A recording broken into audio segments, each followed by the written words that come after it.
Le gouvernement haïtien a adopté de nouvelles mesures, notamment l'interdiction d'entrée au pays de certains produits dominicains par voie terrestre. Le ministre de l'Économie et des Finances justifie cette décision par le déficit annuel de 16 milliards de gourdes dû à la contrebande au niveau de la frontière.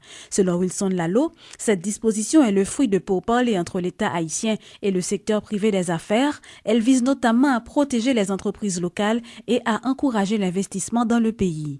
Le ministre regrette que certains détracteurs condamnent ces mesures alors qu'ils sont eux aussi victimes de la détérioration périodique de la situation au niveau de la frontière haïtienne-dominicaine. Le ministère de l'Économie et des Finances ne prend pas en mesure seule, c'est une mesure qui prend de concert avec un groupe de ministères et M. Sao te prend en fait le 12 août 2015. 12 août, c'était en pleine crise que nous avons observé qui a passé en République dominicaine. Le ça, non seulement en dans le pays, le secteur privé, puis le monde a sollicité nous pour demander une bonne décision, même des partenaires internationaux étaient obligés d'intervenir plus au niveau de l'État pour demander une bonne action. D'accord? Et à l'époque, nous prenons action pour nous joindre une alternative de transport à question que frontière chaque semaine, chaque 2 semaines, est bloquée de manière inopinée et avec des conséquences incalculables sur l'économie haïtienne. Et lui-même, Livin mettait tous leurs éléments là-dedans, nous a dit nous que nous recevons le 29 juin une lettre de Hadi, c'est une journal là pour le texte qui est publié par Hadi, qui protestait contre l'irresponsabilité du gouvernement, alors que ça, le gouvernement fait. Nous créons une commission technique de gestion de frontières. Nous mettons en place un corps de surveillants frontaliers avec des armes. Malgré tout, ils tirent sur eux, ils boulent les machines. Ça veut dire que c'est extrêmement difficile. La société doit comprendre que c'est un bagage de survie pour le pays qui arrive dans un point côté. Nous, pour qu'on ait une infrastructure suffisante sous frontière pour mettre l'ordre, nous disons que nous avons besoin de réduire le volume de biens qui passent sous frontière pour nous-mêmes, nous gagner contrôle sous frontière et en même temps pour nous générer les revenus que l'État a perdu. Parce que 16 milliards de gouttes, c'est beaucoup d'argent. Nous disons qu'en République dominicaine, on dit qu'on a perdu le corps. Mais vous remarquez, monsieur, pour même en application, on dit ça. On imagine, ça a passé depuis 5-6 ans, qu'on a perdu 300 millions de dollars par année. C'est beaucoup d'argent pour Haïti. Donc, nous-mêmes, nous pas fermer frontières. Haïti pas fermer frontières, nous pas interdit produits sortis de République dominicaine. Ça nous fait, nous avons essayé de rationaliser façon que gestion frontière a faite pour permettre que l'État ait contrôle sur ce qui a passé sous frontière. Et ça, tout l'État sur la terre fait. Durer mesure aussi longtemps que nous pensons le nécessaire, que mesure a demeuré. Donc, jusqu'à ce que nous connaissions, nous renforcer les capacités pour nous gérer les frontières, nous, pour tout l'État fait. Les conséquences immédiates, ça veut dire pour améliorer la qualité de bien qu'à rentrer dans le pays. Il va améliorer la qualité de bien qu'à rentrer dans le pays parce que nous pouvons contrôler. Il va augmenter nécessairement les recettes de l'État. Nous entendons que le budget n'a pas financer le budget parce que nous n'avons pas de corps. D'accord? Et nous avons perdu du corps. Donc là, on dit 300 millions, même si c'est moitié que nous avons fait dans le corps là, ça fait 8 milliards de gouttes en plus qu'à rentrer dans le budget. Que nous n'avons pas fait. Il va permettre à l'entreprise de créer dans le pays. Nous avons exporté sous le pays, peut-être à intéresser et investir dans le pays tout. Au lieu que c'est seulement à protéger produits dans le pays.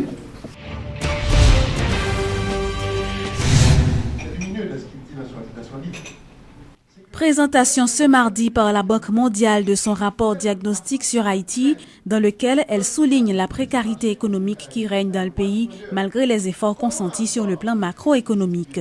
Selon les conclusions de ce rapport, la croissance, en dépit d'une relative stabilité depuis 2010, a été trop faible et n'a pas bénéficié aux plus pauvres. La Banque mondiale exprime sa préoccupation par rapport à la diminution de l'aide internationale et encourage les autorités haïtiennes à renforcer leur politique fiscale pendant qu'elle plaide par ailleurs pour un nouveau contrat social entre les secteurs de la vie nationale. L'État doit prélever des deniers, donc fiscalise ses entreprises, fiscalise la population, et de l'autre fournit des services publics, que ce soit santé, éducation, sécurité, des infrastructures qui permettent, un cadre des affaires qui permettent au secteur privé de se développer et prend les comptes, dit voilà, on a prélevé cet argent et voilà ce que nous avons fait. De l'autre, les contribuables sont d'accord de contribuer à l'effort national parce qu'ils voient des services et ils ont des redditions de comptes pour savoir où va l'argent qui a été prélevé. Et si l'adéquation entre impôts et services publics n'est pas satisfaisant, le système des élections fait en sorte que les électeurs peuvent sanctionner le gouvernement et choisir une autre équipe. Ces trois piliers semblent soit être érodés, soit ne pas exister en Haïti. L'État prélève relativement peu d'impôts, mais fournit relativement peu de services la sécurité est fournie par la MINUSTAH, 80% de l'éducation est fournie par des acteurs non étatiques. Donc, si on est contribuable, on peut se demander pourquoi est-ce qu'on devrait contribuer, parce qu'on ne reçoit pas de service. La reddition de comptes, il y a des améliorations. Il y a des améliorations, comme a été mentionné, par l'instauration d'un compte unique du Trésor au niveau du suivi des deniers publics, mais des améliorations doivent encore être faites pour avoir une meilleure transparence. Donc, le rapport là, il est en circulation, mais il faut vraiment aboutir à des propositions de solutions et qui vont permettre que, justement, je dis à nous dit, côté de là, côté de parler. Donc, il y a des aspects qui sont besoin de compléter, la tonne de recensement général de la population, pour préciser, donner sous pauvreté d'abord, mais également le besoin de travailler un peu plus pour des relations qui gagnent entre différents phénomènes que vous voyez et pour déterminer des propositions de solutions qui permettent d'aller de l'avant. Nous-mêmes, dans la présentation de DFR, nous avons démontré que c'est justement par rapport à ces constats-là que gagner un engagement qui prend pour que nous faisons de l'agriculture une locomotive dans l'économie. Et parce que le constat est clair que le fait que le secteur agricole là lui-même lié à la GABA, parce que par un investissement suffisant qui fait dans l'agriculture, il y a des conséquences sur tout le pays. Taux de croissance, population qui vient dans Port-au-Prince, est énorme. C'est 6,5 taux de croissance dans les métropoles de Port-au-Prince, alors que dans la zone rurale, il y a moins de monde qui vivent, et pas moins de monde qui vivent, mais nous de plus en plus quitter la zone rurale. Et ça vient faire que la vie est difficile à gérer, parce que tout simplement, conditions de vie au niveau local, il y a beaucoup suffisamment bien prises en charge. Donc nous croyons que c'est vraiment modernisation du secteur agricole là, c'est mettre en place des mécanismes, des outils de transformation agricole, connecter production agricole avec marché, c'est-à-dire marché Port-au-Prince, mais marché à l'étranger, c'est-à-dire faire route, mettre conditionnement, mettre transformation, qui va faire que le revenu dans le secteur agricole va augmenter et qui va permettre que nous ne pas besoin de déplacer pour vivre dans des conditions déplorables, en dedans vidéo, etc. Et c'est ça qui va permettre que nous régler le problème de sécurité sociale et régler le problème de conditions de vie générale de la population. Le mouvement patriotique populaire des Saliniens est contre toute idée de renvoi du Conseil électoral provisoire et d'annulation des élections du 9 août. Le candidat à la présidence du parti, Maître Samuel Madistin, a réitéré la volonté du MOPOD de rester dans la course électorale malgré les bavures enregistrées lors du premier tour des législatives. Le mouvement patriotique populaire des Saliniens appuie toutefois toute initiative visant à forcer le Conseil électoral à corriger ses erreurs en vue de l'organisation de meilleurs scrutins le 25 octobre prochain. Il y a des gens qui disent qu'ils veulent annulation pure et simple. Mais nous disons que nous ne jouons pas de nous-mêmes. Si nous communiquer ou annuler l'élection, 2 mois après, on refait. Même problème est posé. Ou annuler encore. Ou refaire dans 3 mois. Même problème est posé. Non, nous disons dans mon pod là, un problème qui est posé, il faut le responsable. Et le ça, moun qui responsable là, faut le payer pour casser, faut des sanctions de telle sorte que nous lançons un message contre moun qui veut réitérer même problème, même bagaille pour yo pas faire encore. Donc c'est ça que fait nous-mêmes, nous pour des sanctions et des rectifications et des corrections.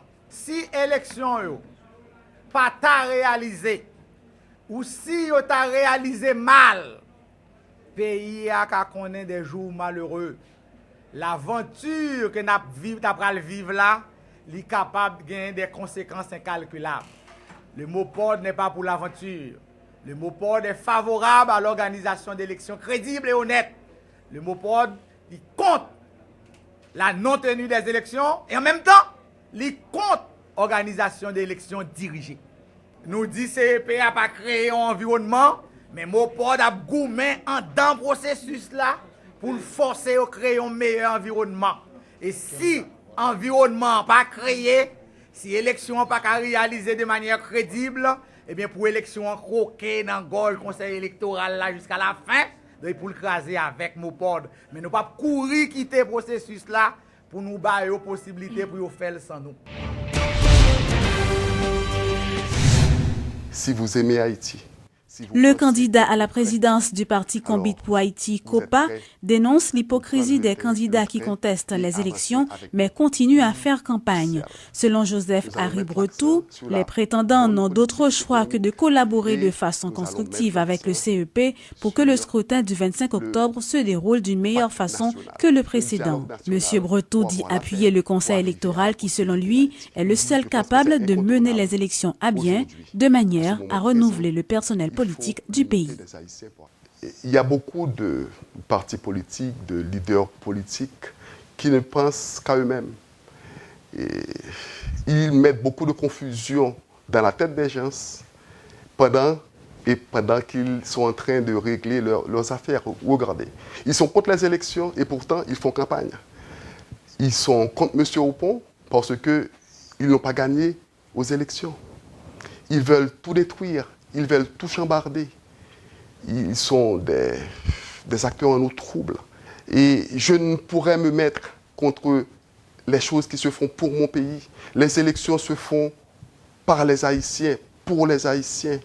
Et là encore, on parle de mascarade électorale, de coup d'État. Comment pouvez-vous qualifier un processus qui se fait pour notre pays de mascarade? Ça veut dire que vous participez à la mascarade. Ça veut dire que tous les Haïtiens ne font qu'une mascarade. Moi, je suis vraiment désolé pour ces gens-là. Ils n'ont pas la dimension d'État et il faut que ça change, justement. Il faut des gens qui viennent, qui unissent, qui aient une vision pour Haïti et pour amener ce peuple vers le progrès, vers le développement, vers la prospérité. Mettre la paix dans ce pays. Parce que c'est ce qu'il faut justement en ce moment. L'Office de management des ressources humaines OMRH a lancé officiellement ce mardi la deuxième phase du programme Connecté, connaissances et compétences techniques sous le thème « Renforcer les systèmes de gestion des ministères et organismes afin d'améliorer l'offre de services à la population ». Ce programme vise à mettre davantage l'accent sur le renforcement institutionnel, particulièrement dans la gestion des ressources humaines. Une deuxième phase financée par l'USAID à plus de 21 millions de dollars. Son programme qui est là pour accompagner le gouvernement dans le cadre de mise en œuvre réforme. Comment le programme ça fait ça? Dans un premier temps, c'est un programme qui recrute des experts, des consultants, non seulement pour l'OMRH, mais pour un pile dans le ministère, agriculture, ministère de l'économie, des finances, santé publique, UCLB, PULCC, ça dit qui intervenu dans plusieurs domaines. Mais là, nous dit recrutement sur une base compétitive, ça veut dire nous pas arrêter comme ça au ministère dit besoin de consultants et puis nous n'avons que prendre le boulot.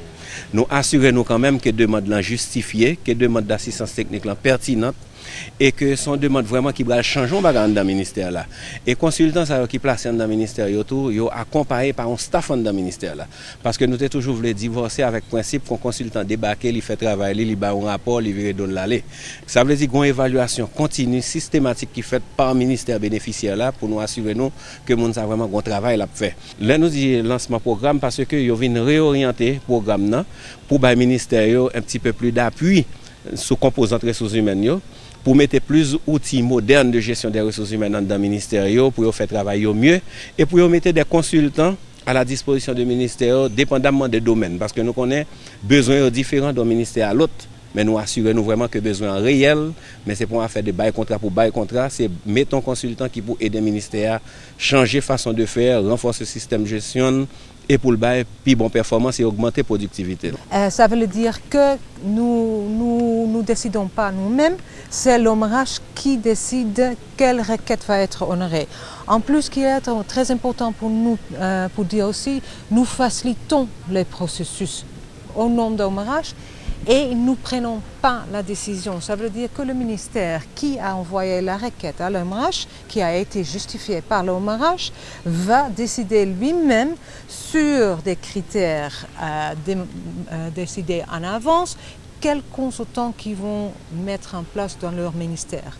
En fin de journée, c'est eux-mêmes aussi qui vont superviser le consultant. C'est eux-mêmes, le ministère qui reçoit le consultant, qui va dire nous sommes contents ou nous ne sommes pas contents.